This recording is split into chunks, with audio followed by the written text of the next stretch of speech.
अस्सलामुअलैकुम dear students, standard coaching academy में sir Wilayat आपको खुशामदीद कहता है।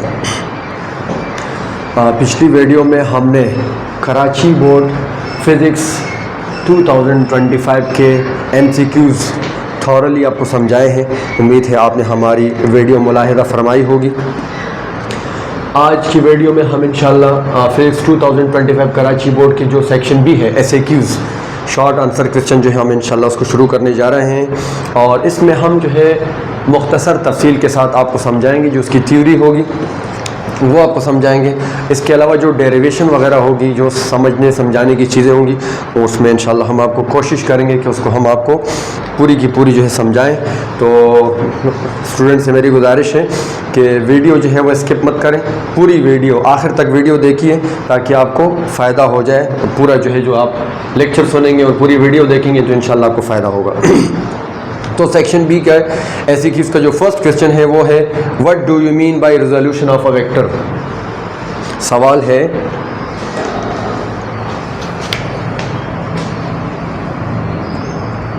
What do you mean bye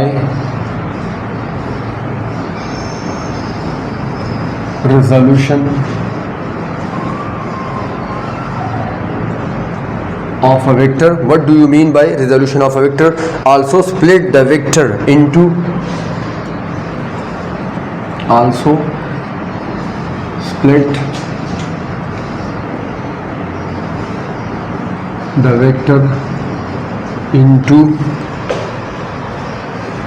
its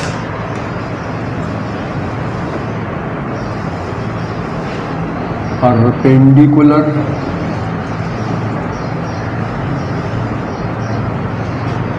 components.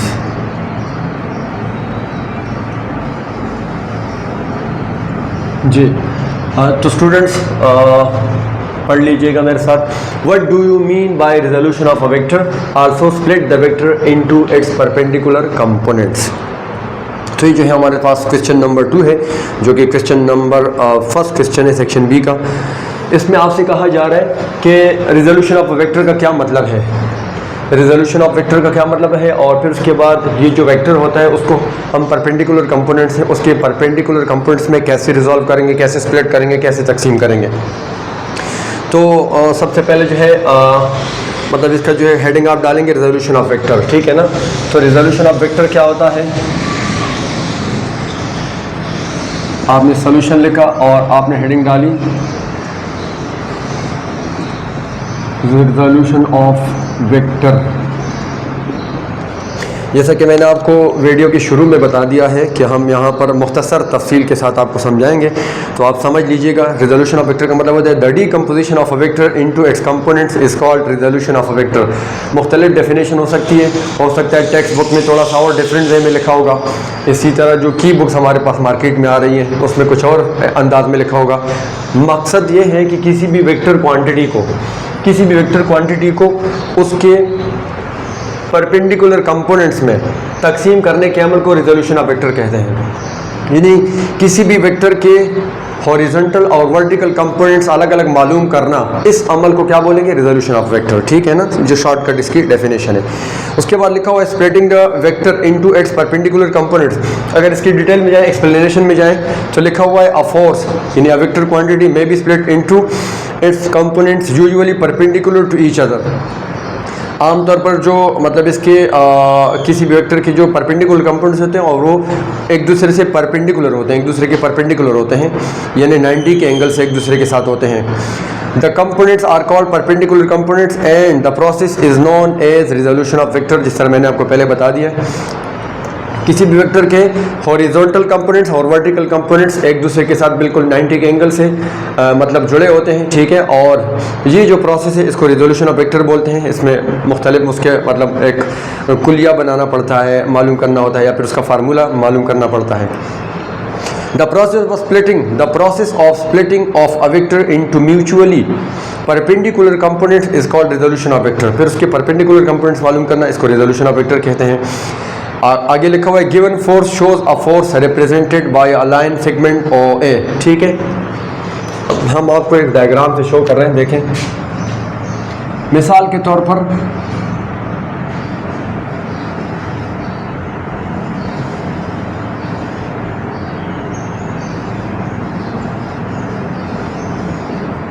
ये कोई फोर्स है जो कि वेक्टर क्वांटिटी है, ठीक है, जो कि वेक्टर क्वांटिटी है, सही है। और उसको जो है ये ओरिजिन है, इसलिए इसको यहाँ से स्टार्ट किया है, ओ ए से इसको रिप्रेजेंट किया गया है, ठीक है। Which makes an angle theta with x axis. अब ये जो फोर्स है, अब आपको पता है ये एक्स एक्सिस होता है, ये एक्स एक्सिस है। तो ये जो फोर्स है ये एक्स एक्सिस के साथ क्या बना रहा है, थीटा बना रहा है, ठीक है, थीटा बना रहा है। उसके बाद कह रहे हैं draw a perpendicular A B on X axis from A. कह रहे हैं यहां से एक परपेंडिकुलर ड्रॉ करें,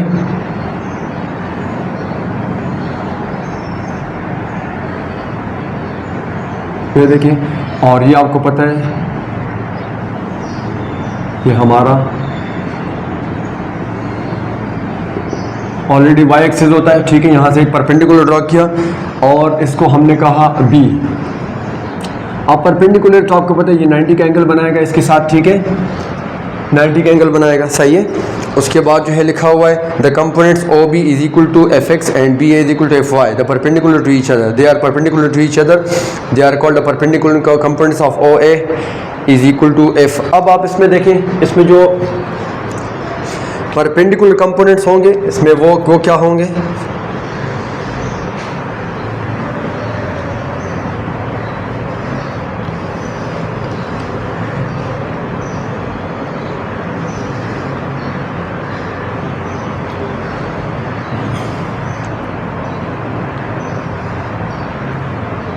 यानी देखिए आप ओ बी जो है वो क्या होंगे,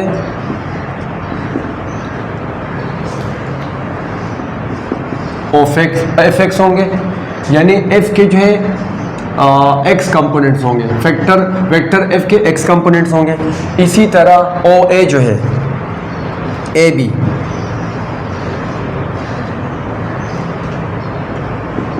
ए बी या बी ए जो है वो क्या होंगे, वो एफ वाई कंपोनेंट्स होंगे, ठीक है। इसी तरह तो ये दोनों मिला के जो है, और जो ओ ए है वो क्या है, वो वेक्टर एफ है, ठीक है। तो इसका जो मैग्नीट्यूड होता है, ठीक है, या फिर कलेक्टिवली ये जो फोर्स इसके कंपोनेंट्स होते हैं वो होते हैं F is equal to F X plus F Y. यानी जो फोर्स वेक्टर एफ होता है वो हॉरिजॉन्टल कंपोनेंट और वर्टिकल कंपोनेंट्स का समेशन होता है। इन दोनों को ऐड करके हमारे पास फोर्स जो है वो जो वेक्टर एफ है वो आ जाता है, सही है।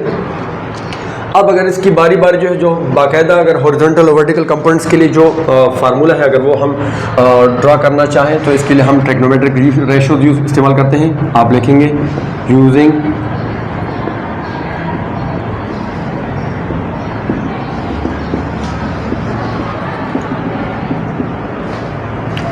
अब हमें पता है sine theta is equal to क्या होता है, परपेंडिकुलर अपॉन हाइपोटेनस। मैं पूरा लिख देता हूँ,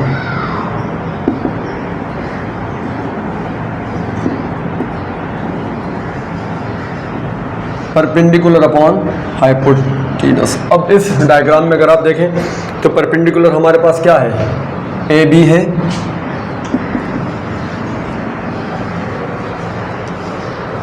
ठीक है, और हाइपोटेनस क्या है, ओ ए,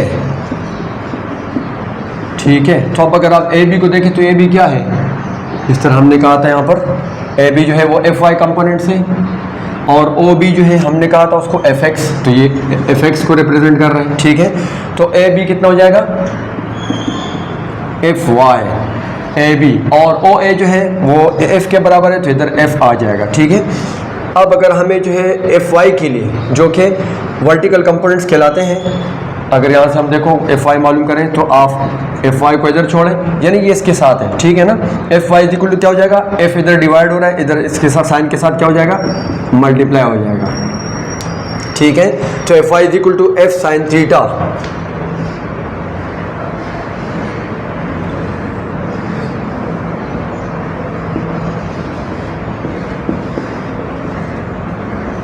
This is called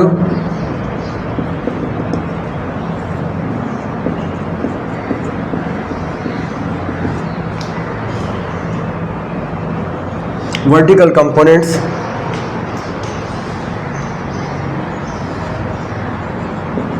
of vector F। ये वेक्टर F के वर्टिकल कंपोनेंट्स कहलाते हैं, ठीक है। इसी तरह cos थीटा जो है हम cos थीटा से हम जो है इसके हॉरिजॉन्टल कंपोनेंट्स मालूम कर सकते हैं, ठीक है। तो आप जो है इसके लिए ये लिख सकते हैं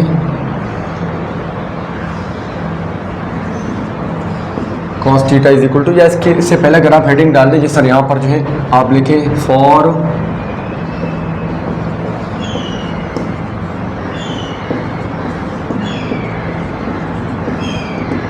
हॉरिजॉन्टल कंपोनेंट्स, ठीक है। ये हेडिंग आप डाल सकते हैं। इसी तरह यहाँ पर भी आप हेडिंग डाल सकते हैं फॉर वर्टिकल कंपोनेंट्स। तो ये हो जाएगा cos theta is equal to, याद रखो ये होता है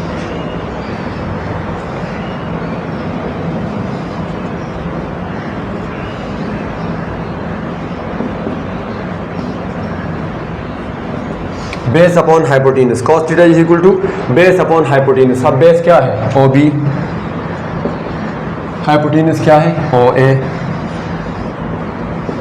अब OB किसके बराबर है, ये रहा FX है, और OA F के बराबर है। जिस तरह यहाँ पर हमारे पास F आया था, FY अपॉन F आया था, अब यहाँ पर FX अपॉन F आ गया। अब हमें अगर FX की वैल्यू चाहिए तो हम क्या करेंगे, ये FX को आप इधर ही छोड़ दें ताकि बच्चे कंफ्यूज ना हो, और ये F इधर इसके साथ क्या हो जाएगा, cos थीटा, और करके लिखें FX is equal to F cos theta.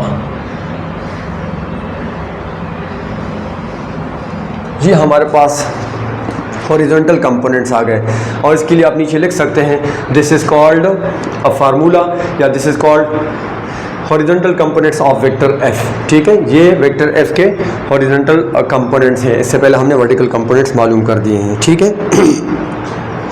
तो ये जो आपके पास इक्वेशन नंबर 1, अगर आप इसको इक्वेशन नंबर 1 बोलें और इसको इक्वेशन नंबर 2 बोलें, ठीक है, तो इन दोनों को क्या बोलते हैं, परपेंडिकुलर कंपोनेंट्स, ठीक है। तो आप लिख सकते हैं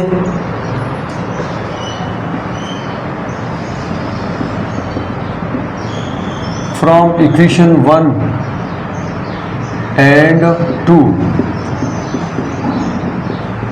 both the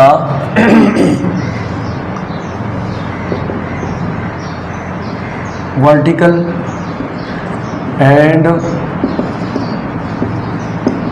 horizontal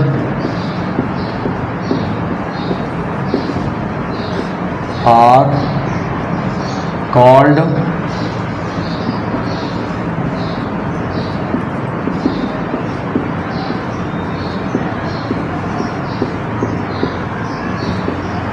perpendicular components, यानी दोनों इक्वेशंस को मिला के, यानी किसी भी वेक्टर के वर्टिकल और हॉरिजॉन्टल कंपोनेंट्स दोनों को मिला के जो है उसको क्या बोलते हैं, परपेंडिकुलर कंपोनेंट्स। उस वेक्टर के ये परपेंडिकुलर कंपोनेंट्स कहलाते हैं, ठीक है। तो मुख्तसर सी तफसील के साथ ये क्वेश्चन नंबर 2 मैंने आपको समझा दी है, उसकी जो है डेरिवेशन भी आपको समझा दी है। इसके बाद जो है क्वेश्चन नंबर 3 है डियर स्टूडेंट्स। क्वेश्चन नंबर 3 है define pressure, write down 2 factors affecting pressure. पहले हमें प्रेशर को डिफाइन करना है कि प्रेशर होता क्या है, उसके बाद कोई भी 2 फैक्टर्स बताने हैं जो कि प्रेशर के ऊपर डिपेंड करते हैं, जिसकी वजह से प्रेशर जो है में तब्दीली आ जाती है।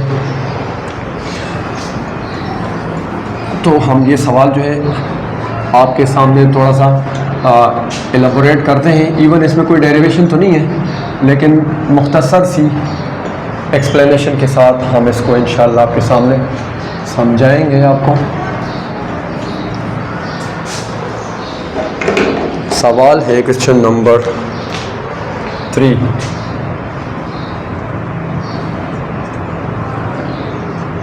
Define pressure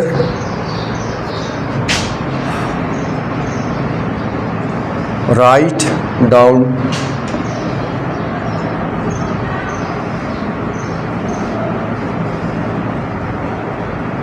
two factors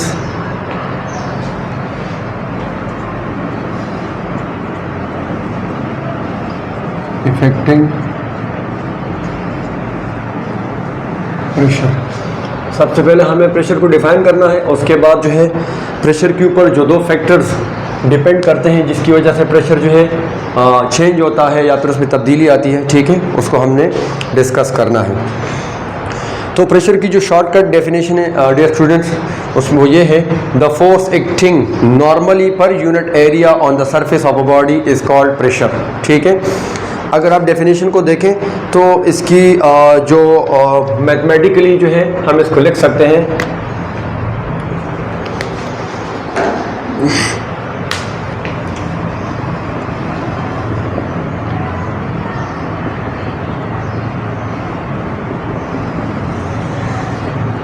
mathematically pressure is defined as the force per unit area, ये उसका फार्मूला है, ठीक है, प्रेशर का फार्मूला है, लिखा हुआ है द फोर्स एक्टिंग नॉर्मली पर unit area on the surface of a body is called pressure. याद रखो, किसी भी बॉडी की सरफेस के ऊपर, किसी भी बॉडी की सतह के ऊपर 1 मीटर स्क्वायर एरिया के ऊपर जो फोर्स लग रही है 1 मीटर स्क्वायर, ठीक है, चूंकि एरिया है तो इसलिए मीटर स्क्वायर बोल रहा हूँ, 1 मीटर स्क्वायर के ऊपर पर यूनिट है ना, तो पर यूनिट का मतलब होता है 1 मीटर। 1 मीटर किसी भी बॉडी की सतह पर 1 मीटर स्क्वायर के ऊपर जो फोर्स लग रही है वो उसका प्रेशर कहलाएगा, ठीक है, मतलब शॉर्टकट डेफिनेशन इसकी यही है, सही है। अब जो है और ये उसका फार्मूला है, हम इसको पढ़ते हैं, फोर्स पर यूनिट एरिया, ठीक है, force per unit area is called pressure of that body. दूसरे वर्ड्स में इसकी जो डेफिनेशन है, the force applied to a unit area of a surface is called pressure, ये भी हो सकती है, ठीक है। उसके बाद जो है फैक्टर्स अफेक्टिंग प्रेशर, वो कौन से फैक्टर्स हैं जो कि प्रेशर के ऊपर डिपेंड होते हैं, ठीक है, डिपेंड करते हैं। तो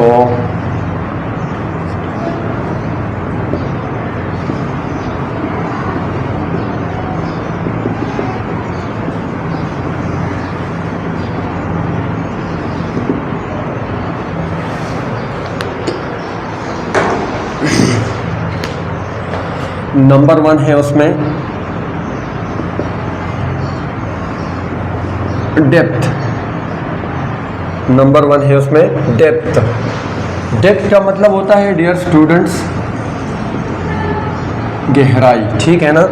जिस तरह नॉर्मली मैं अपने वीडियोस में बच्चों से बात करता हूँ, स्टूडेंट्स को ये बताता रहता हूँ कि जब तक हम किसी भी टेक्स्ट के माने और मफहूम को नहीं समझे हैं तब तक हमें उसकी समझ नहीं आएगी।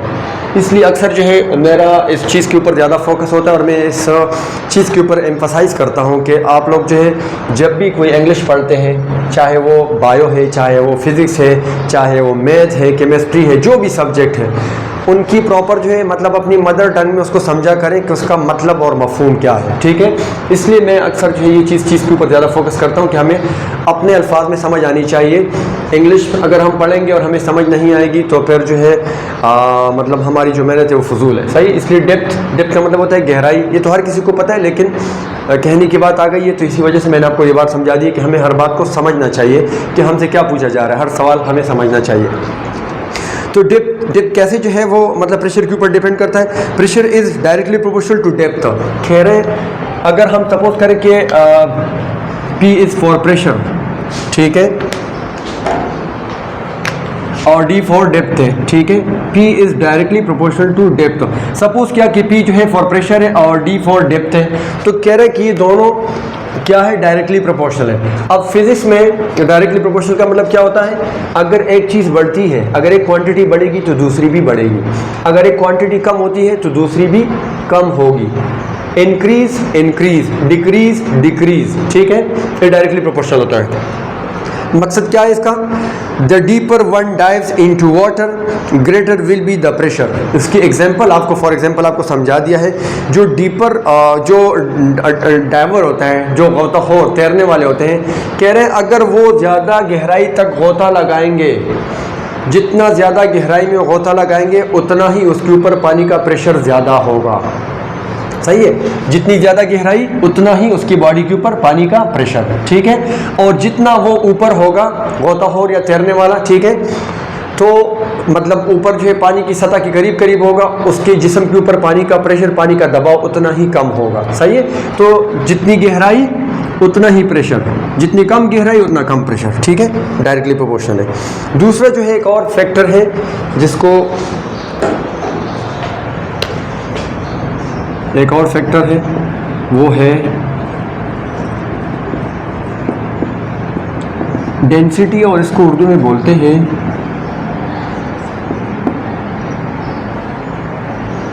कसाफत। अक्सर हमारे बच्चे उर्दू के जो टर्म्स हैं उससे नाशना होते हैं, उनको पता नहीं होता है कि इसकी उर्दू क्या है, तो मैं इसी वजह से लिख देता हूँ कसाफत। अब कसाफत या डेंसिटी जो है कैसे प्रेशर के ऊपर डिपेंडेंट होती है, ठीक है, या इसकी वजह से प्रेशर कैसे प्रेशर में वेरिएशन आते हैं, ये भी आपको बताता चलो। लेकिन उसके लिए पहले डेंसिटी का पता होना चाहिए कि डेंसिटी है क्या। डेंसिटी क्या होती है, याद रखो, डेंसिटी जो है वो मास पर यूनिट वॉल्यूम होता है, मास पर यूनिट वॉल्यूम। डेंसिटी को हम एक ग्रीक लेटर है रो, उससे डिनोट करते हैं, और ये होता है मास पर यूनिट वॉल्यूम, ठीक है। अब इसका मतलब क्या है, मास पर यूनिट वॉल्यूम का मतलब ये है 1 मीटर क्यूब, वो कब 1 मीटर क्यूब के ऊपर किसी भी जिस्म का, किसी भी चीज़ का कितना मास कंसंट्रेट कर रहा होता है। फिर से समझाता हूँ, फिर से रिपीट कर रहा हूँ, 1 मीटर क्यूब, 1 मीटर क्यूब के ऊपर किसी जिस्म का कितना मास कंसंट्रेट कर रहा होता है, लाई कर रहा होता है, फोकस कर रहा होता है, वो उस जिस्म का, वो उस चीज़ का क्या कहलाएगा, कसाफत, ठीक है, वो उसकी डेंसिटी कहलाएगी। सही है, तो ये भी कह रहे हैं। अब इसका ताल्लुक जो है वो प्रेशर के साथ कैसा है, लिखा हुआ है pressure also depends upon the density of the material. किसी भी चीज़ की किसी भी चीज़ की जो डेंसिटी होती है वो प्रेशर उसके ऊपर भी डिपेंड करता है। If a material is 5 times denser then water, अगर कोई मटेरियल जो है 5 गुना पानी से ज़्यादा डेंसर है, कसीफ है, ठीक है, the pressure will be 5 times greater, तो उसका प्रेशर भी जो है 5 टाइम्स ग्रेटर होगा।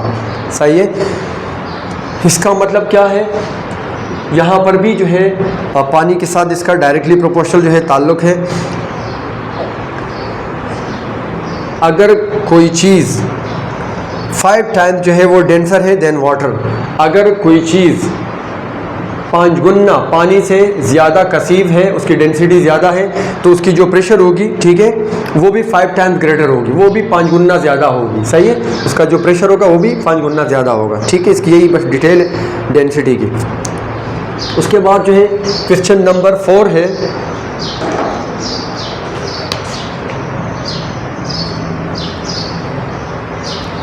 State and explain.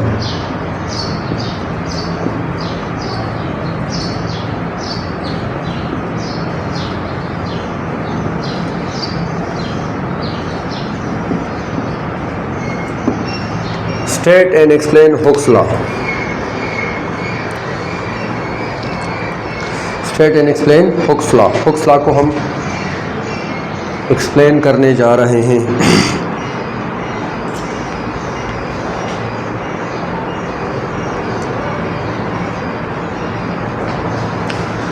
तो हुक्स लॉ जो है ऐसा है,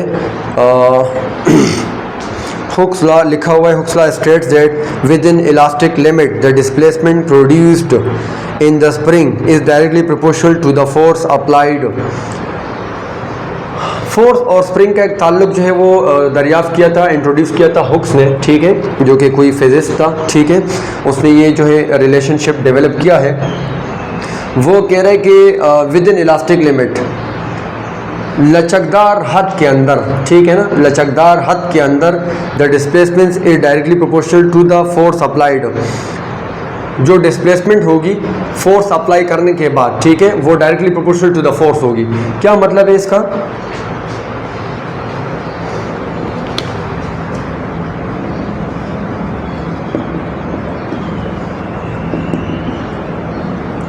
मैथमेटिकली कह रहे हैं F is directly proportional to X, ठीक है।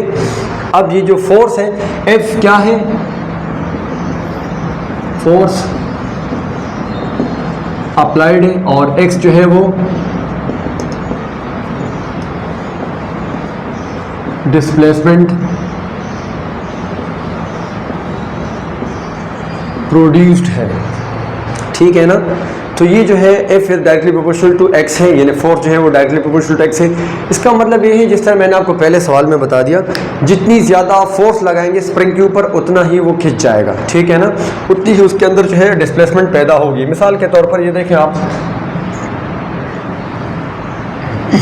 ये कोई भी फिक्स सपोर्ट है, इसके साथ कोई भी जो है स्प्रिंग बंधा हुआ है, ठीक है ना। अब यहाँ पर जो है ये मतलब उसकी इनिशियल लेंथ है, ये उसकी इनिशियल लेंथ है, ठीक है। अब अगर इसके ऊपर जो है फोर्स अप्लाई की जाए, आपने इसके ऊपर फोर्स अप्लाई की तो याद रखिए क्या हो जाएगा, यहाँ तक ये खींच जाएगा, ठीक है ना। अब ये जो है यहाँ से लेके यहाँ तक उसकी ओरिजिनल लेंथ में, लीनियर लेंथ में लीनियर एक्सपेंशन जो हो रही है, ये क्या कहलाएगा?